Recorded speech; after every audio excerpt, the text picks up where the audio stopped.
Saudações, me chamo John Doe e esse é o canal Heróis Esquecidos, seu canal de cultura pop, seja ela antiga ou atual. Se você é como eu, aquela pessoa que gosta de assistir um bom filme ou uma boa série, seja ela antiga ou nova, nós somos a Resistência. Hoje vou trazer para vocês, a pedido dos nossos seguidores, um herói esquecido, que foi uma referência direta para a criação da série Jornada nas Estrelas e uma das referências usadas por George Lucas para criar a sua ópera espacial. I am at your disposal with 187 other languages along with their various dialects and subtongues. I am fluent in over 6 million forms of communication and can readily... Splendid. O Planeta Proibido é um filme de ficção marcante que deveria ser visto por todos os amantes do gênero, pois foi referência para vários filmes, séries e livros de ficção, tanto em sua estrutura narrativa, estrutura de personagens e cenários. Certamente você já viu o filme Perdido na Sessão da Tarde, no início da década de 80, sem conhecer na época a importância dessa produção para o cinema e para a cultura pop. Hoje você vai ficar sabendo o porquê o Planeta Proibido foi uma linha divisória para os filmes de ficção. Foi o primeiro filme a apresentar uma nave viajando mais rápido que a velocidade da luz, além de ser o primeiro filme ambientado inteiramente em outro sistema solar, influenciando diretamente muitos diretores e produtores, como Steven Spielberg, George Lucas, James Cameron, John Carpenter e Gene Roddenberry. Na própria versão de Blu-ray do filme, você pode ver várias entrevistas com esses diretores. Você encontra elementos de Planeta Proibido em vários filmes, como a saga Star Wars. Ficou curioso, né? Hoje vou trazer para vocês a história dessa fantástica produção. Mas antes eu peço que se inscrevam no canal e deixem o like e compartilhem o vídeo, pois o algoritmo vai entender que o conteúdo é relevante e vai indicar para mais pessoas. Agora, se você gosta do conteúdo desse canal, saiba que a minha intenção é fazer vídeos semanais. Para isso, preciso do seu apoio com uma contribuição. Você pode fazer um Pix usando a chave que está na descrição ou usando o QR Code que está aqui do lado. Conto com a sua generosidade e agradeço qualquer valor. Ajudem a fazer o nosso canal crescer. Conto com vocês. Antes de começarmos o tema de hoje, vou te dar uma ótima dica. Se você está precisando melhorar a apresentação de sua empresa ou divulgar o seu serviço de forma mais eficaz, a CD Estúdio de Criação é especializada no assunto, da identidade visual ao desenvolvimento de sites incríveis. Eles também editam vídeos para o seu canal, empresa ou videoaulas e fazem um excelente trabalho de gerenciamento de redes sociais. Vou deixar o link da CD Estúdio de Criação na descrição.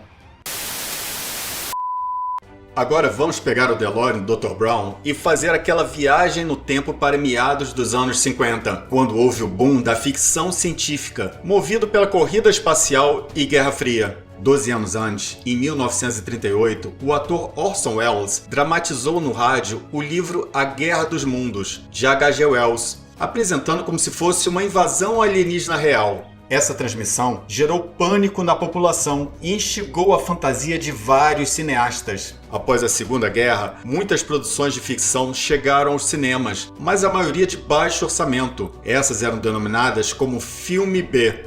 Peraí, John Doe, o que seria esse tal de filme B? A denominação de filme B surgiu após a crise de 1929, onde os cinemas, para atrair o público, passavam sessões duplas, 2 filmes ao preço de um. A sessão A era com uma grande produção e a sessão B com filmes geralmente de baixo orçamento, a maioria nos gêneros western, ficção e terror. Com essa demanda, os grandes estúdios se dividiram em 2 unidades. A unidade A, que era dedicada à produção de filmes com grandes astros, e do outro lado, as produções da unidade B, com estrelas desconhecidas. Geralmente, eram produções de baixo orçamento. Depois começou a surgir vários estúdios dedicados a filmes B. Muitos atores e diretores famosos surgiram nos filmes B. Os filmes B acabaram reunindo uma legião de fãs. E acreditem, nas décadas de 80 e 90, aqui no Brasil, existiam vários festivais de filme B. O locutor que vos fala já foi em vários desses festivais. Fascinating. Agora vamos voltar ao Planeta Proibido. Durante o boom dos filmes de ficção, em meados da década de 50, a MGM Studios decidiu produzir um dos filmes de ficção mais ousados e espetaculares já feitos. se tornando para a ficção o que o Mágico de Oz se tornou para a fantasia. Até então, os filmes de ficção eram filmes B, mais voltados para o público infanto-juvenil. A MGM Studios decidiu investir em um filme que alcançasse um novo público. Para isso, o estúdio chamou o diretor Fred Wilcox, mais conhecido por Lassie e o Jardim Secreto. Wilcox queria trazer para o filme um realismo não visto ainda, fazendo o público sentir a sensação de estar em um planeta alienígena. O roteiro foi adaptado por Cyril Hilme, de outro roteiro chamado Fatal Planet, de Irving Bloch e Alan Handler, com um orçamento de quase 2 milhões de dólares, o que daria um pouco mais de 20 milhões hoje em dia. Para a época, era um orçamento regular para uma produção. A tecnologia de CinemaScope com formato widescreen era novidade na época. Com formato de tela maior, o diretor poderia explorar o máximo do visual do filme. A produção Planeta Proibido era impressionante para a época, lhe rendendo uma indicação ao Oscar. Os cenários eram fantásticos e grandiosos, um marco para a ficção científica da época. Até o momento, nunca haviam feito uma produção como esta. O filme inteiro foi filmado em estúdios. Todo o cenário do horizonte, com suas montanhas e céu, era uma gigantesca lona pintada à mão, possuindo 12 metros de altura e 30 metros de comprimento. O design do cruzador espacial foi diretamente influenciado por fotos de avistamentos de OVNIs, que eram constantemente publicadas em jornais da época. O formato de disco voador do cruzador C-57D influenciou diretamente as naves Júpiter 2 de Perdido no Espaço e a Enterprise de Jornada nas Estrelas. E acreditem, um modelo em tamanho real da nave foi construída no estúdio. As cenas do cruzador no espaço foi filmado usando miniaturas e um fundo com uma lona preta, com vários furos para passar a luz, dando a impressão de espaço. Algumas cenas, a miniatura ficava parada enquanto a câmera se movia com o fundo, dando a impressão de que a nave se deslocava. Essa técnica foi usada no filme Guerra nas Estrelas. Ao total, 3 miniaturas de tamanhos diferentes foram usadas para o filme. Todos os adereços criados para o filme acabaram sendo reaproveitados em outras produções. O elenco era protagonizado por um ator que ganhava visibilidade em algumas séries para a TV, Leslie Nielsen, como Comandante Adams. É isso mesmo, para quem não sabia, Leslie Nielsen já foi galã. E para o seu par romântico, temos a mocinha, vivida pela atriz Anne Francis, conhecida por papéis coadjuvantes. E para o papel do Dr. Morbius, que era o mais importante e trágico da trama, o estúdio queria um ator conhecido, então chamou Walter Pidgeon, que 6 anos depois viveu a primeira encarnação do Almirante Nelson no filme Viagem ao Fundo do Mar. Tem um vídeo no canal sobre essa série.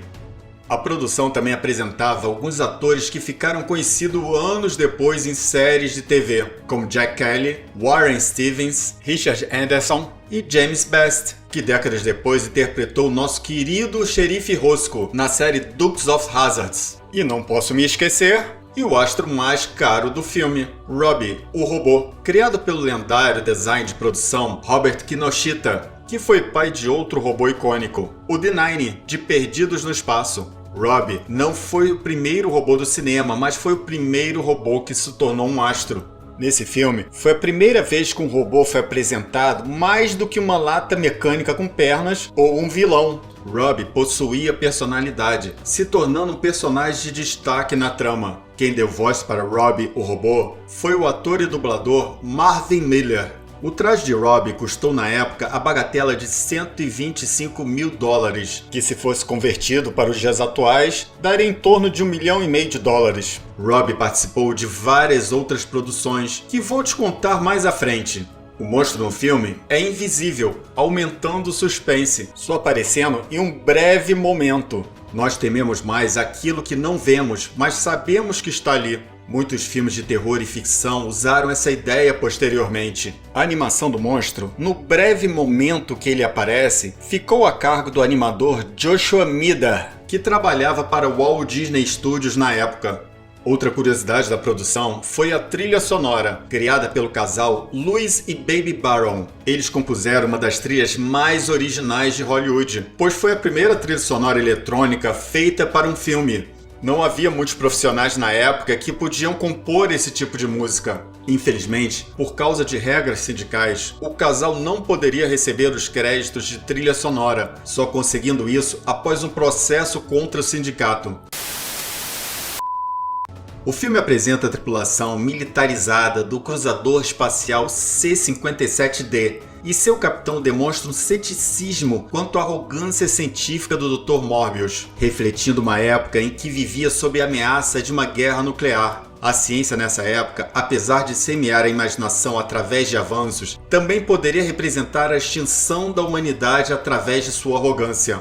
O Planeta Proibido foi diretamente inspirado na obra A Tempestade, de William Shakespeare, e no personagem da mitologia grega Belerofonte. O Dr. Morbius representa uma versão corrompida do mago Próspero. Sua filha Altaira representa Miranda, a menina que cresceu sem conhecer outras pessoas além do pai. O comandante Adams representa o príncipe Ferdinando. E o robô Robbie representa Ariel, a serva de Próspero. Ariel é um psicopompo. Psicopompo é uma entidade arquetípica que é a ligação entre dois mundos, o mundo espiritual com o mundo físico.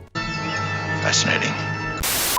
Claro, eu disse que foi inspirado e não uma versão espacial da obra de Shakespeare. Os personagens de Planeta Proibido representam arquétipos diferentes da obra de Shakespeare, desenvolvendo personalidades distintas. Por exemplo, o Dr. Morbius não possui a mesma prudência e sabedoria de Próspero, se aproximando mais do personagem da mitologia grega Belerofonte, o herói grego que, após realizar grandes feitos, é tomado pelo orgulho, o levando a querer se tornar um deus, o que o leva à sua destruição. A produção possui muitas semelhanças com a obra de Shakespeare, como algumas referências mitológicas. A série Star Trek foi inegavelmente influenciada pelo filme, e você pode ver pela aparência dos transportadores a ideia de uma tripulação militarizada explorando mundos alienígenas, representada por uma entidade centralizada, os Planetas Unidos, que inspirou a criação da Federação. Em sua ponte de comando, os tripulantes observam os eventos fora da nave por um telão, inspirando diretamente a criação da ponte de comando da Enterprise e do submarino Seaview. Se você gosta de Jornada nas Estrelas e viaja ao fundo do mar, vai perceber também uma influência direta na estrutura de roteiro, além de vários elementos, como cientistas malucos, replicadores, phasers, cenas de batalha e, claro, as mini-saias, que hoje em dia seria algo impensado em Hollywood, mas influenciou o figurino de muitas personagens femininas nas décadas seguintes. Na época, a mini-saia de Altaira causou censura do filme em alguns países. Outra referência interessante é a designação da Enterprise, que você pode encontrar em uma das linhas de diálogo de O Planeta Proibido. Ship on course, sir. We'll reach DC Point at 1701. Roddenberry negou essas conexões, mas vários de seus biógrafos apresentaram cartas, memorandos e notas de produção de Star Trek, deixando bem claro que seu criador usou o Planeta Proibido como inspiração para a ambientação da série. Falo um pouco da criação de Star Trek no meu vídeo Star Trek Continues. Até o escritor Arthur Clarke inspirou algumas ideias de O Planeta Proibido em seu livro O Encontro com Rama, que, na minha opinião, é uma das melhores obras de ficção do gênero. A forma como a raça extinta dos Skrull são apresentadas no filme foi referência para Encontro com Rama. O filme não revela como eles são, apenas atiça a sua imaginação através das instalações e objetos que eles usavam. Apesar dessa produção fantástica e da inspiração que ela levou a vários diretores e produtores, o filme não foi um sucesso de bilheteria inicialmente, mas mesmo não dando lucro no ano de seu lançamento, recebeu críticas positivas e um bom marketing boca a boca, elevando Robbie a uma celebridade para os fãs do gênero, fazendo com que o filme desse lucro em seus relançamentos. Com o tempo, o filme acabou se tornando um dos clássicos e referência para vários cineastas e diretores. Daqui pra frente, vou citar alguns spoilers e farei uma análise do filme. Mas não se esqueçam de se inscrever e dar o like, ok? No século 23, o cruzador espacial C-57D foi enviado para investigar o desaparecimento da nave de exploração Belerofonte, desaparecida há 20 anos nas proximidades do planeta Altair IV. Chegando no planeta, eles encontram 2 sobreviventes e um segredo mortal. Quase todos os membros da expedição da nave Bellerophon morreram, deixando apenas o Dr. Morbius e sua filha sozinhos. O Dr. Morbius constrói um fantástico robô para ajudá-los a sobreviver nesse novo mundo. Quando nossos heróis os encontram, o Dr. Morbius os alerta para saírem do planeta imediatamente, para evitar serem vítimas da mesma força que matou a sua tripulação. Mas claro, o Comandante Adams e sua tripulação ficam para investigar que força é essa. Em sua investigação, descobrem algo impressionante e um mistério que vai se descortinando ao longo da trama. Altair IV abrigou uma raça, os Skrull, extintos há milênios. Essa raça descobriu como materializar suas formas de pensamento. Infelizmente, materializaram também o seu ego negativo, criando monstros que os destruíram. O Dr. Morbius, estudando a tecnologia dos Skrull, desenvolve um sentimento egoísta, querendo manter o conhecimento para si. Seu desejo egoísta também se materializou na forma de um monstro indestrutível, causando a destruição de outros tripulantes de sua expedição. O monstro vai atrás de quem põe em risco a sua ambição. Ele acreditava que a humanidade não estava preparada para lidar com essa tecnologia, sem perceber que ele também não estava. O egoísmo de Dr. Morbius com a sua pesquisa o faz ignorar a inocência de sua filha, que se torna interesse de membros da tripulação do cruzador C-57D. Quem protege Altaira é o Comandante Adams, que desenvolve aos poucos um romance com ela. Isso faz com que os dois se tornem alvo para o monstro. O Dr. Morbius apresenta o arquétipo de Bellerophon, que dá o nome da nave que o traz ao planeta. Bellerophon foi o herói grego que, depois de realizar grandes feitos, é tomado pelo orgulho, o fazendo desejar se tornar um deus, o levando à sua destruição. Seu final é diferente de outros heróis gregos como Hércules e Perseu, que no final de suas jornadas superam seu ego negativo, podendo se elevar e se imortalizar, se tornando constelações. O Planeta Proibido faz uma crítica do desenvolvimento tecnológico sem o desenvolvimento ético e moral. Uma crítica ao orgulho e egoísmo humano nas mãos de quem tem poder. Um tema atual, né? Na verdade, é um tema atemporal e universal.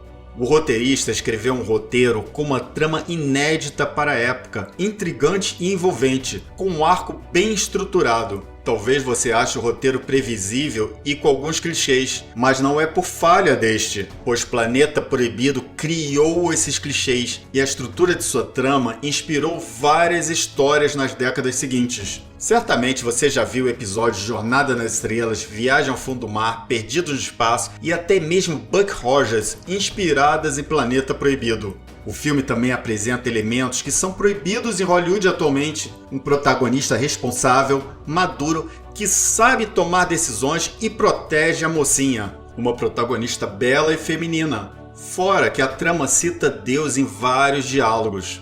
Lord sure makes some beautiful worlds. Como eu sinto saudade dessas produções. Eram bons tempos. Se você é fã de ficção, precisa ver o Planeta Proibido. Mas John Doe, peraí. Você disse que falaria de Robbie. O que houve com ele? O filme tornou Robbie famoso, participando de vários eventos, filmes e séries, até 1971. Robbie protagonizou outro filme, O Menino Invisível, de 1957, inspirando algumas ideias do filme Exterminador do Futuro 2. Apareceu também em séries como Perdidos no Espaço, Além da Imaginação, Ultra Seven, O Agente da Uncle, entre várias outras. Em 1971, Robbie, o robô e outros objetos do filme foram comprados pelo Museu Movie Worlds, na Califórnia. Quando o museu fechou em 1980, o cineasta William Maloney comprou e o restaurou. Em 2017, foi leiloado por 5,3 milhões de dólares, se tornando a indumentária de filme mais cara arrecadada em leilão. Agora vamos voltar a 1970. Um gêmeo de Robbie foi criado por Fred Burton, aparecendo em várias séries e filmes nas décadas seguintes, como Columbo, Space Academy, Ark 2, Gremlins, Mulher Maravilha e até Big Bang Theory. Claro, apareceu também em várias outras produções. E um brinde. Vou te dizer o que houve com as miniaturas do cruzador C-57D. Elas foram reutilizadas em várias séries, como Além da Imaginação e Invasores, entre outras, até serem vendidas em 1970 para um colecionador, e depois foram leiloadas em 2008. No início dos anos 2000, o cineasta James Cameron queria fazer uma refilmagem que acabou engavetada. Particularmente, não gostaria de ver um remake. Eu acho o filme perfeito como uma produção de uma época. Produções cinematográficas são registros históricos que não devem ser alterados. Não seria legal tentar modernizá-lo, pois o tema do filme já é bem atemporal. Espero que tenham curtido o vídeo de hoje e vejam Planeta Proibido. Na próxima semana, trarei uma série a pedido dos nossos seguidores. E lembrem-se, se você é como eu, aquela pessoa que gosta de assistir um bom filme ou uma boa série, seja ela antiga ou nova, nós somos a Resistência. E não se esqueçam de deixar um like e clicar no sininho para receber notificações quando eu postar mais vídeos. E compartilhem com seus amigos, o link está aqui embaixo. E se você se lembra de algum herói esquecido ou queira sugerir um tema, comente abaixo, isso me ajuda a escolher um novo conteúdo. Por hoje é só, pessoal.